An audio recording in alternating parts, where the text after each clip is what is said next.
Hello everybody, welcome back to Commonwealth. Flipper, welcome to the cabin. Today we've got a special episode.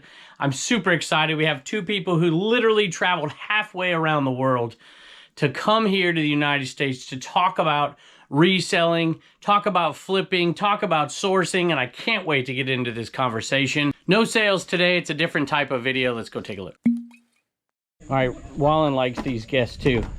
We're gonna come in here and meet them. All right, y'all, we got some great guests in here that I'm gonna have to introduce you in a minute because this one doesn't care about any guests. They just care about their treats. But we have Mel here, back from burnout. We have Matt, Aussie Flipper, and we're gonna get to know them, but now I gotta kick my dog out of here real quick. All right, y'all, I'm gonna ask them a series of questions about themselves to begin with, to get an idea of how they pick, how they source, what they sell. But then I want to get into some topics that concern us eBay resellers here in the States and see if they have the same concerns that we have. All right, y'all, Sophie's out of here, and I'm a geography guy, I'm a history guy, so I got to kind of get a picture in my mind where y'all are from. We know you're from Australia, but what city, where are you from, Mel? I'm from Canberra, which is otherwise known as the ACT, which is actually the capital of Australia. The capital of Australia that nobody knows, no, right? Everybody knows Sydney, Melbourne, Melbourne. But it's actually Canberra. And you are from? I'm from the Gold Coast, which is a party town. This is where everyone in Australia will go, don't they? They go and they holiday on the Gold Coast, and this is my hometown. So you go up there to party? I go up there to holiday. Oh, to holiday. Okay. Holiday party. So how many times have you guys met in person? Just one time before this trip? I think it was just the once. Just once. Yeah, just the once. There was an eBay event, and Mel came up for it. Okay. And then, yeah. And as far as reselling in Australia go, I think I have this right, that you two have the two largest channels. Yes. Right? Yeah, Mel's number one, though. Mel's number one. We need to say Mel's number one, yeah. Mel's number one. Is it hard to say that? Well, I'm chasing. I just am dreading the day when Dave passes me. I'm like, oh my gosh, I can't let it happen. He's chasing hard, and I've just got to work extra hard now. So. It's a tough one to catch. Yeah. I love it. All right, always, you guys see what I sell, right? I sell a bit of everything, and that's always one of the first questions I ask people, what do you sell? So, Mel, what do you sell in Australia? Well, compared to you, it's pretty boring, but I sell books. Okay. I'm a bookseller. So I started off as a everything seller like everyone else, primarily clothes. COVID hit, and once COVID hit, I couldn't get stock, so I was on Facebook Marketplace. I was sourcing more and more free books, and before I knew it, I just became a bookseller. A bookseller. Yeah. So I had her in here earlier, and they were doing a flipper video with me, and I had her find the book that I had just sold, and she already knew because she was in the cabin before, and she looked around at what I was selling, and she saw I had books there, and she literally found it in 10 seconds. Matt, on the other hand, took a little while longer to find his. But you sell, I would say, certainly more like me than she does, but what do you sell? I sell predominantly DVDs, which might sound very unique because I know a lot of Americans over here don't typically sell the DVD category, but a third of my sales are actually DVD and I'm full time. So there are a lot of sales happening over there. A third of your sales? A third of my sales. But also hats, they sell really well for me. I'm a big hat guy. I love my clothing as well. Shoes is a big seller for me. I wouldn't say I'm an everything seller, but I've probably got 4 or 5 categories that I'm really always going after. Do you avoid certain categories? Anything that doesn't sell. I'm not sure. You're big on the sell-through rate. I'm actually big on trying to niche into certain categories and then being really kind of strict on just holding to those categories because I don't know the answer to eBay algorithm, but I think if you're focusing on certain products and you're sourcing them regularly and listing them regularly, those old ones that you've got in your store are typically going to go on to sell. So I keep it to 4 or 5. Well, Mel, I want to come back to you on the same question for just a second because you said, you do just sell books, but can you give me a little bigger picture of like what type of books you're selling? Yep. So I'll do lots of books or I'll do single individual books, but I'm selling both fiction and non-fiction, old and new. And I probably prefer to sell the non-fiction books. It's the non-fiction books that will bring me the higher profits. Okay. So they're the ones that I'm sourcing. Now, I get crucified, for no pun intended, for selling Bibles here, but she says she sells a lot of Bibles and a lot of cookbooks. A lot of cookbooks. So what kind of percentage of your sales are Bibles and cookbooks? Bibles would be less of a percentage because when I'm focusing on the Bibles, I do try and focus on the higher end Bibles. There's a lot of lower end Bibles, but I'm trying to focus on the more expensive ones. So what would be higher end for you? Probably like $49 and above and for the Bibles. And that would be Australian. Yeah, $49 Australian. And that's normally I'm getting like nice leather Bibles. They've got gold leaf trims and the Bible's the most popular book in the world, so That's it right. makes sense that it's a big seller. You got it. Now, Yeah. what does that translate to? $49. What's the conversion here? I know you're not. That's probably an unfair question, 50 is but probably 60, 65 here. Australian. Okay, Australia. So 50 here would be 60, 65-ish. Yeah, Sound about it's right? about 60 cents in the 67 cents in the And what dollar. about cookbooks? Cookbooks? I probably at least half my sales would wow. be cookbooks. Yeah. That's surprising to me. Yeah. That's crazy. I buy cookbooks because I like to buy them, but I'm pretty particular because a lot of them are really low dollar, but you find that many that you can sell for higher dollar. It's a huge niche, Mm-hmm. and because I've got so many of them within my store, I get a lot of multi-orders because I've got a lot of cookbooks that are on the same topics. Gotcha. So the reason why I keep sourcing them is there is a mixture. Some of them are kind of bread and butter low end. Some of them sell for really high amounts. But you can sell not just one, you can sell two or three. My goal is to try and sell more, sell them in quantity. And that is definitely an advantage to niching down too. You get the same clientele and they can buy multiples. Do you get a lot of multiple sales? I do, yeah. I'm trying to get a lot more by sending off coupons as well to encourage additional purchases from the same buyers. I think the YouTube channel helps as well. You're obviously communicating to the same people on a regular basis, so you tend to get a lot of repeat buyers that way too. Viewer sales? Viewer sales. But viewer sales through eBay though. I just get killed for telling me, You've got a few. because I get, 15% one day, next day. I mean, I'll have as much as 40% viewer sales sometimes. Wow. And people don't like, well, some people don't like that. But I'm just curious, like, what percentage of your sales might go to a viewer? Oh, not as much as you think. Maybe 10%, something like that. Yeah. How about you? Do you get many No. with books? It's probably harder with books, I would think. I don't get very many. 80% of my YouTube audience is Not in international. Australia. That's right, and I've only recently started international sales. My Gotcha. international postage is actually priced very high in my store. I would maybe get one every week or two. Okay. Well, maybe that's an area where you can grow, is getting those outside sales. Get Right? the view. I need to become a salesman. Awesome. I just wanted y'all to see how tall he was and the fact that he would bump his head right there. Yeah, And when you very see me easily. walk through there, I have plenty of space. How tall are you? 6'5". 6'5". 6'5". Okay. How long have you been at reselling? I've been reselling for 3 years, so I was sort of born out of COVID. Yep. I was working in the sports industry.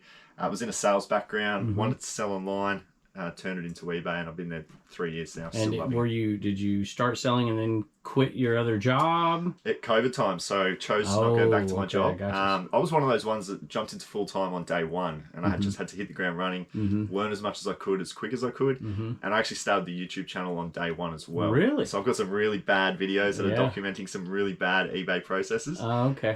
But I'm just showing. I the whole still game. have those and people watch me, so that's all right. Yeah, I just think it's cool to document the entire journey, Sure, and absolutely. I'm kind of really happy that So I did. turn the camera on. 3 years in. 3 years. Mel, in. how long have you been reselling? I've been reselling for about 5 years. Okay. So yeah. So you weren't born out of COVID. No, I wasn't. Did you have a career before? I know you have children. Yeah. What were you doing before? I was a family photographer, Okay. and I was going through a period where I wasn't feeling very well. I was very burnt out. Burnout, Yeah, back from that's where the burnout. Y'all, by the channel way, you got to check out their channels. I've already said it, but the Aussie Flipper and Back from Burnout, you Yeah. can find them. Are you on Facebook? I'll need to be. I will be. Soon. You will be by I the will time be this soon. video comes out, and I know 100%. Mel is Yeah. as well. Yeah. So basically, I was burnt out, and I took some time off my family photography, and I was looking for a way to earn some extra money. Found the reselling community over on Instagram.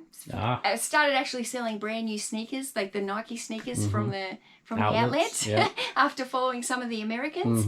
And that's how I got started. Then I just moved into, kind of went from the Nike store to the thrift shops, and Okay. ended up here with books. 3 years and 5 years. I've been at this a long time. I'm kind of the old guy in the room, So I've been doing it for 22 years at this point. Wow. All right, I wanted y'all to see. Man, you got Paul on your channel? What is this? It's career suicide here. I'm kidding. Oh, that's One- a short. I know These are it is. shorts. Back from burnout, right here. Oh, Back Paul's from getting the free burnout. advertisement.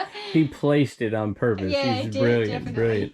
So, Mel, I'm going to ask you this one first. So, I know a few things about your operation, that you're right now you're in a warehouse space. Do you know how big that space is? Yeah, it's about, well, I know it in meters, not which is different Okay. to you, but Well, I we think can it's about translate. 11 meters by Okay. about 5.5 meters. And you're doing books. Yes. So I see your videos and I'm like, man, this girl is lugging around books all the time. This is crazy. How many books do you have listed in your store?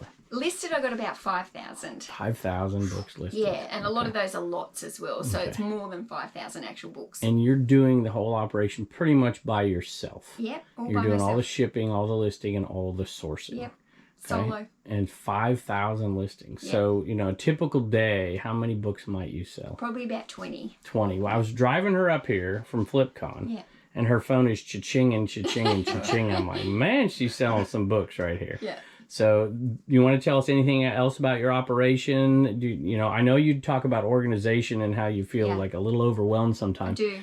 So, you know, the guys were joking with me that I needed more time to get ready, whatever. I don't function at all if things aren't the way I like it, which is why I pick the way I pick. And I think you're kind of the same way. Yeah. You function better when you have everything kind of lined up exactly the way you want to do it. Yeah. Is that a struggle for you that you have? Yeah, absolutely. Because I work so much more productively in a clean space. Mm-hmm. Yet with books, I'm picking up a lot of free hauls and a lot of large hauls. And when you get those large book hauls, quite often 80% of it You is gotta rubbish. sift it. What do you do with the books that you do? Well, you've got to. I bring it all into the warehouse, and then quite often it sits for a long time just until I've got time. But it's depending on the haul. Some of them I can go through and I can pick by eye. Some of them are a little bit more time consuming. Some of them, if they've got barcodes or if they don't have barcodes, or it just really depends if they're a genre of books that I'm familiar with. And yeah. So would you say that selling books, the way that you do it, is really labor intensive? It's I think it's more labor intensive than people expect it to be. People seem to think that books is like the easy way out because it is easier than clothes in a way that for you don't have to wash them, steam them, iron them, hang them. Like it's much easier to photograph a book. But there's a lot that is involved prior to selling the books, and it's very laborious. Gotcha. Yeah. How about your process? Not necessarily your processes, but at least tell me about your space. And you have far less items. This kind of shocked me a little bit because we got Death Pile Picker out there, and he asked you about your death pile. And what did you tell him? I said that I don't have a death pile, and I haven't. Tell me, you got to tell me about this because this is an anathema to me. I guess I'm a bit unique in that sense. I when I make my YouTube videos, I try to talk to people as though they're beginner sellers, and I kind of even still look at myself as a bit of a beginner seller. And even though I do it full time, I've always had the mentality that as soon as you buy it, you should be listing it up to have it sell. I mean, it's all too common that we see us get very excited about the find, and then we bring it home, and then within 24 to 48 hours, we're kind of not as excited about it. Right. I didn't want to catch myself in that predicament, so I made it a real clear, I guess, decision with myself that if I was going to go out and source and I was going to buy 50 or 60 items, I would then over the next 24, 48 hours, whatever the case may be, list them all up, and then I kind of granted myself access to go and pick again. And I've kind of done that for 3 years, and it's, I think you could do it in a lot smaller space if you do it that way. Yeah, well, you turn the items over quicker. You know, I work out it from a size of operation, probably 3/4 the size of this. I reckon, Kevin. Okay. Is my setup, and that's my working space, my unlisted stock space. I ship in here as well.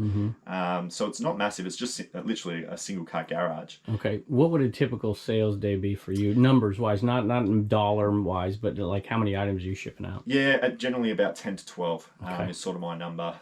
So 10 to 12 sales. I'm listing about 15 items a day. That's actually very close to my numbers as far as daily. Now I do my videos 3 times a week, so I might have 25, 30 sales in a video. Video as well. But I got that. Very good.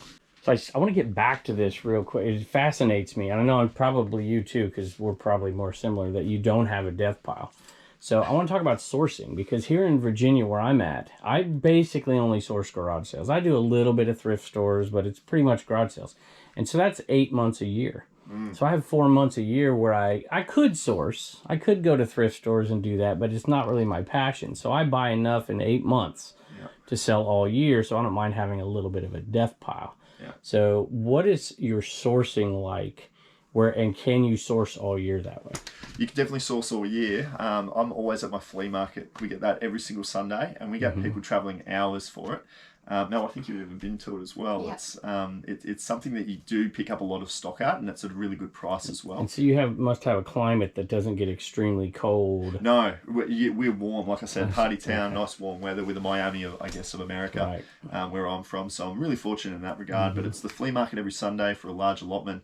I'm actually fortunately getting a lot of private picks off the YouTube channel viewers. Yep. So I'm not selling so much to them, but I'm buying their entire eBay businesses off them. So that's become a really large part of my sourcing. I'm not really going to the thrift stores so much anymore because the prices have really gone up for us. That's one other thing I want to talk about a little bit too, because I want to talk about some of the struggles that we have here in America and some of the common things, and see if it's a theme not just in America, just a theme over there. So you don't do thrift stores, so I'm going to ask you this question too. You do thrift store? Oh, well, you do. Well, that's right. You do because of books, but I'm thinking in a different way, because we were talking about how you sourced. Yeah. So let me ask you about thrift stores really quickly.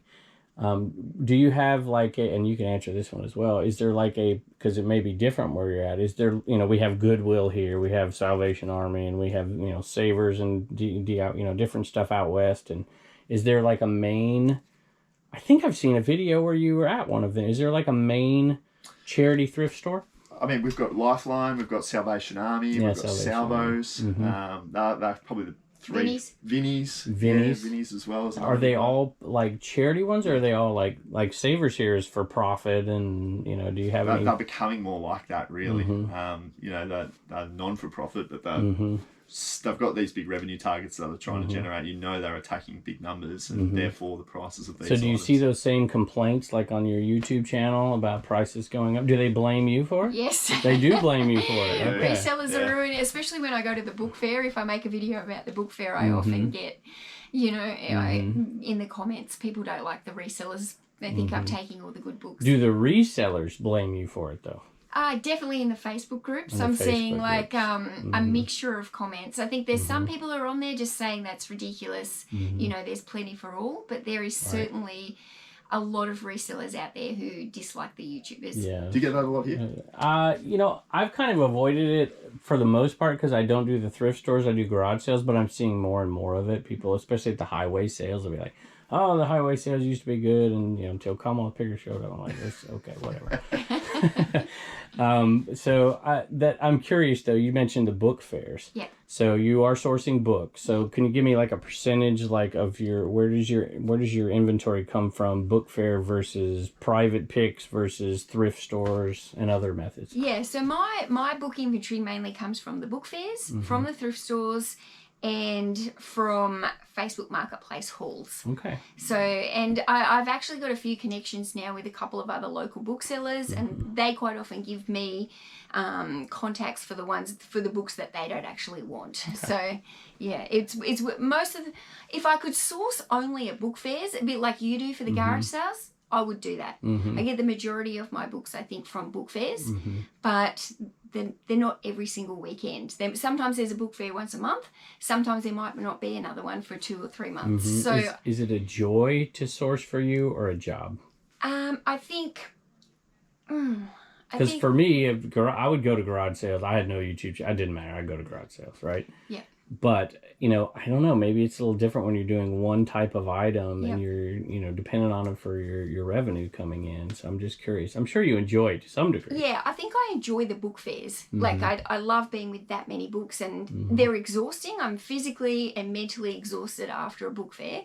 However, going to the thrift store, I find that more of a chore, because you go to the thrift store, there's only one small bookcase. You have to go there, look for it. You often don't find very much because of the pricing, and then I feel like I'm just driving around and around. And Are you getting any of these private picks that he's talking about? I don't get any private picks, but yeah, I get a few. Yeah. I usually turn them down. Yeah, but I'm just curious. For me, with the private picks, it's been awesome because they're viewers of the channel previously. They've started their eBay journey. They move interstate. They have a kid. And they stop. And they message me on Instagram and say, Matt, I just want to say thanks for getting us into this. We've been doing this for 3 to 6 months. We're out. You told us to buy X, Y, and Z.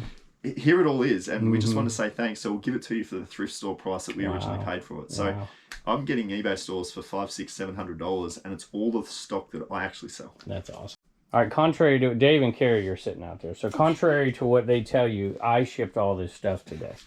So I'm just curious how shipping is different and similar in the States as it is to what you guys are doing. Obviously, you have a postal system of some sort that is nationwide and run by the government, I assume.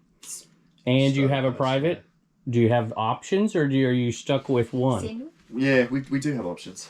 We've got some options, but they're just not nearly at the same level. Okay. You know, sometimes they don't go to the rural areas and they're much slower. There seems to be more problems with the new independent companies that are trying to come up and compete. So although we've got options, it kind of still feels like we don't, because they're really not to the same standard as And what see, Australia Post. we use, I don't know, maybe 10% of my sales are not going through United States Postal Service. Right. So I was just curious to see about that. How about the price increases? You want to answer that? Yeah. All right. We had a really large price increase just recently. Start of the new financial year, which is actually mid-year for us in Australia.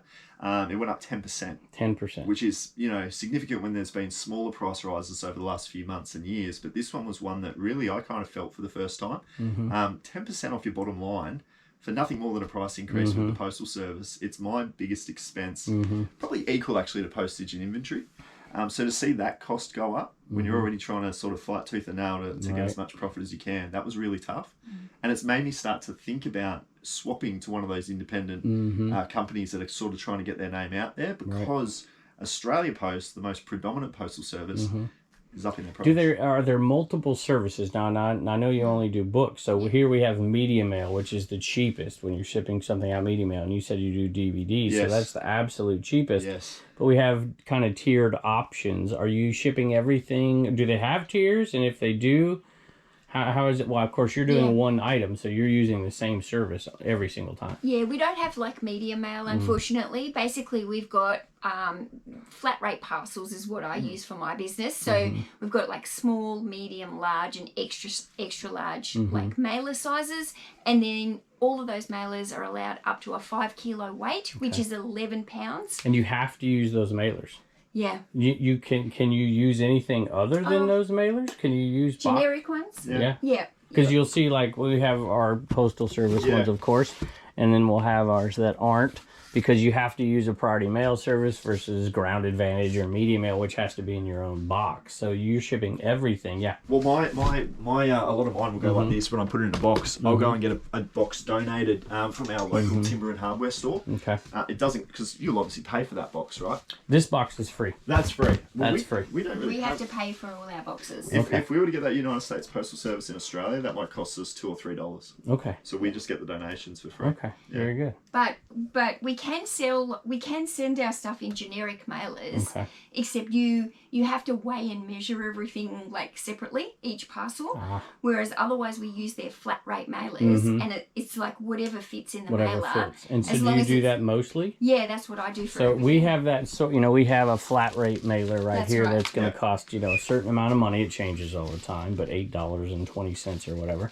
Yeah, this is our small. Small. And this would be about $8.50 now. Correct. Yeah, Yep. and that'll be allowed up to 11 pounds for you. Oh wow. Okay. Yeah. I think ours is 70, but who can fit $70 in that thing? Big gold bars, I think, in that thing.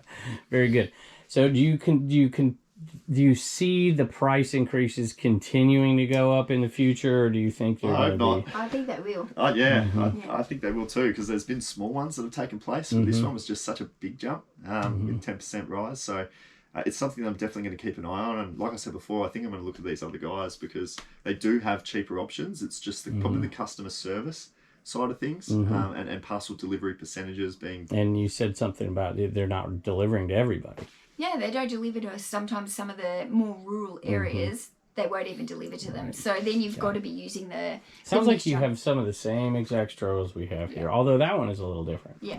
All right, I saved this next one for last because it's one that I hear from viewers out there all the time, and I know it affects me as well. I talk about not promoting a ton of listings, but in reality, this show promotes a lot of listings, and I want to ask them about eBay fees, and I want to ask them about promoted listings and how eBay operates over there. All right, so I'm just going to throw out the word eBay fees and brainstorm here. So eBay fees over here are... The fees themselves are staying fairly steady in most categories. However, we're starting to see promoted listings essentially as an avenue to get more sales that more and more people are getting into. So you're opting into these fees, but a lot of folks over here think you better opt into them or you're not going to get sales. So what is eBay fees structure like over there? Yeah, I think our standard price is about 12% in fees. I think that's where we sort of the baseline. And then from there, promoted listings is something that I'll actually do for every single item. Every item.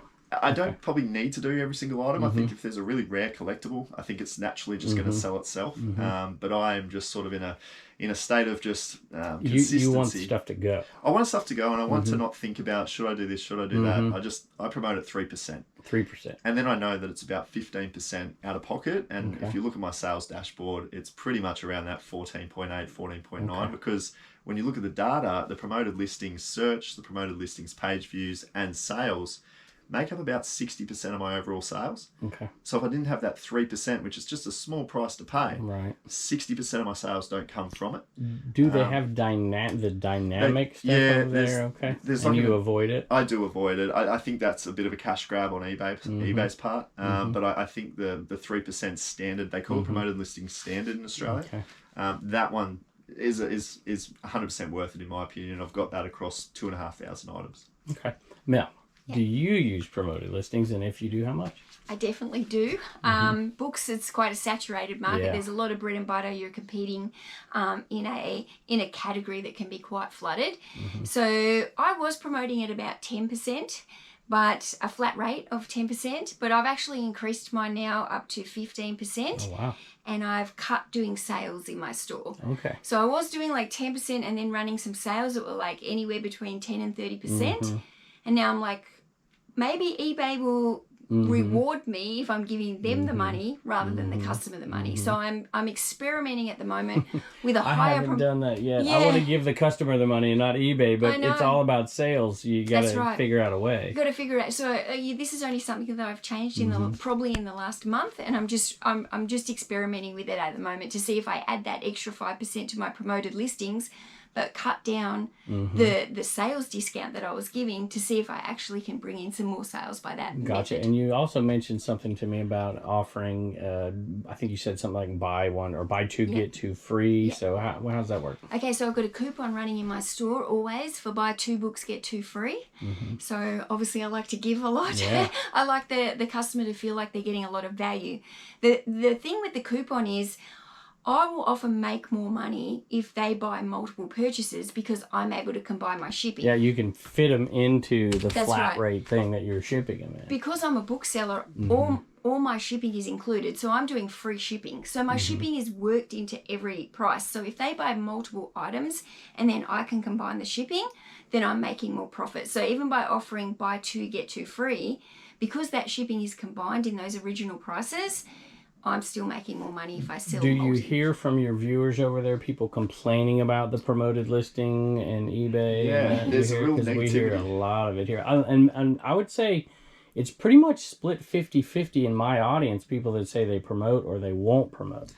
Yeah, I would say it's pretty similar as well. I see a lot of negativity around eBay in general. I mean, I personally was Facebook Marketplace when I started 3 years ago because the eBay fees was at 12% seemed too much for me. But looking into it, the amount of reach, exposure, impressions, and page views that you get for not only a 15% fee, but also a 15% fee after the item sells. Remember, you're not advertising this product and paying for the advertisement. Right, you're only paying once it sells. Right. So when I looked at it like that, I'm like, these guys are finding a customer for my product. 15% seems like, in my opinion, a small price. Sure. So you've mentioned some negativity around eBay itself, and I'm going to ask Mel this question because Mel had a video talking about this, and I often have videos similar to this as well.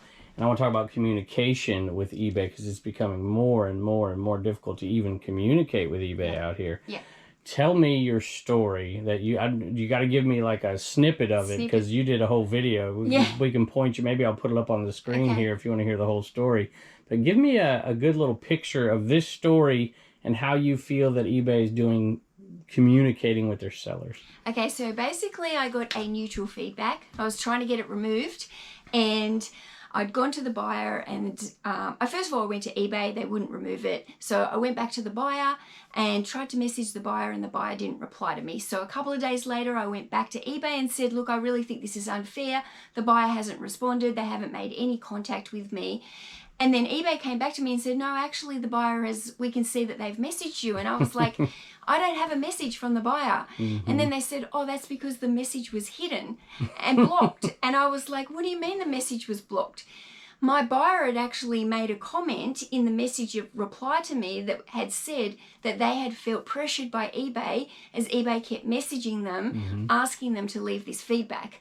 So because the buyer had said something that was a little bit negative about eBay, what happened was eBay blocked their message from me. So eBay is actually telling me to communicate with my buyer to try and get them to remove the feedback, yet I'm not even seeing the messages. And how can I communicate if the buyer's messages aren't even coming through to me? So overall, how do you feel? Because you guys did the eBay Open. Was that what they call it out there in Australia? Similar. So how do you feel? Are they improving communication? Is it getting worse? Because to me, it's getting worse out here. Yeah, I just tend to try to not have to deal with them. I try to make the best customer service experience possible so that I limit the amount of times that I'm needing to go and try to communicate, because I do find it a bit of a drag. I find it tough and time consuming, so I'm always doing what I can to not. What do you think? Improvement? Look, in some ways I think that they are trying. However, when you speak to other resellers, they're having a hard time on the chat because everything is outsourced overseas. So it's hard to get somebody to actually speak to you. Yeah, no doubt. For me personally, with that video, eBay reached out to me via email personally to discuss it. YouTube privilege. However, it does go to show that eBay's they're never watching. reached out to me and doesn't know who I am. Well, they might now because this video is going to air later and I'm having an issue now, but we'll see. Well, I will tell you that I've actually got eBay Australia's CEO's phone number in my phone. That is amazing. I do get some little privileges being a YouTuber. You should auction that off on eBay and probably get some money. That's very good. Thank you all. I'm going to allow you guys to promote your channels here in just a second, and then I want to give you something. All right, we've already talked about your channel, Back from Burnout and Aussie Flipper. This is Mel and this is Matt, but I want you to get a chance to tell anybody who's out there, because we're on Facebook. So this may be on Facebook, we're on TikTok, we're on Instagram, we're everywhere. So where else can people find your content? You can find me on all the platforms under the name Back from Burnout. I'm probably most active on Instagram besides YouTube, so that's where I share the most of. But yeah, I'm definitely spreading my wings and going through all the platforms. Shares everything, y'all. She's like taking picture of American food and everything. I do. I like to keep the Instagram sharing like part of my personal life, so that it gets to feel like they're actually following a friend. Not just Back from Burnout, I guess. Absolutely. And how about you? Where you at? For me, the Aussie Flipper across everything except for Facebook. But by the time this video's out, I'll probably be on Facebook go check as well. him out on Facebook. I'm across everything. You're on Instagram. Do you do TikTok? I do TikTok. I do TikTok Instagram. as well? I'll get Facebook going. But all of my content is really focused around the beginner.